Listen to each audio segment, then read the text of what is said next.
500 కోట్ల రూపాయలు రిషికొండకు పెట్టారు. ఆ 500 కోట్లు పెట్టి పర్యావరణాన్ని విధ్వంసం చేశారు. ఆ 500 కోట్లు పెట్టుంటే ఒక 2 కాలేజీలు వచ్చేటివి.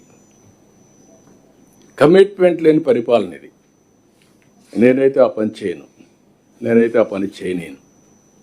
దాన్ని ఏం చేయాలని ఇప్పుడు తెలియకుండా ఒక వైట్ ఎలిఫెంట్గా తయారయ్యే పరిస్థితి వచ్చింది. మరి అదే అసెంబ్లీలోకి వచ్చి ఏం చెప్పారు? కందులు దుర్గేష్ గారి గత సమాధానం ఇచ్చింది అన్ని అనుమతుల ప్రకారమే జరిగింది. అంతకుముందు ఇంకేముంది? అది ఏ అనుమతులు లేవు, పర్యాటక అనుమతులు లేవు, పర్యావరణ అనుమతులు లేవు, వాళ్ళ అటవీ శాఖ అనుమతులు లేకపోతే ఇంకోటి లేదు. అక్కడ ఆల్రెడీ కట్టున్నటువంటి భవనం గురించి కొత్తగా కడుతుంటే చక్కగా ఇంకేముంది, బోడిగుండు చేసేశారు, చెక్కేశారు, నాశనం చేసేశారు, విధ్వంసం చేసేశారని. ఆఫ్టర్ ఆల్ 500 కోట్లతో మొత్తం ప్రభుత్వాన్నే ఏర్పాటు చేసుకోవడానికి, ప్రభుత్వం అంతా నడుపుకోవడానికి అవసరమైన 7 భవనాలు కడితే ఈ విధ్వంసం అని ఎంత దుర్మార్గ ప్రచారం చేశారు.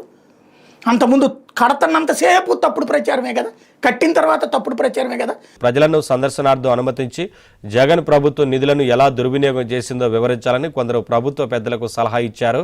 ఆ ఆలోచనను కూడా పరిశీలిస్తున్నట్లు సీఎం చంద్రబాబు ఇటీవల విశాఖకు వచ్చినప్పుడు ప్రకటించారు. జగన్ తప్పు చేశారనే భావనతో దానిని అందరికీ చూపించాలని ప్రభుత్వ పెద్దలు భావిస్తున్నారు. కానీ అది చూసి ఎంత పెద్ద భవనం నిర్మించాడో జగన్ అనే అభిప్రాయాలు కూడా వ్యక్తమయ్యే అవకాశం లేకపోలేదని కొందరు అంటున్నారు. కాబట్టి అలాంటి ప్రయత్నం చేయకుండా ఉండడమే మంచిదని అభిప్రాయపడుతున్నారు.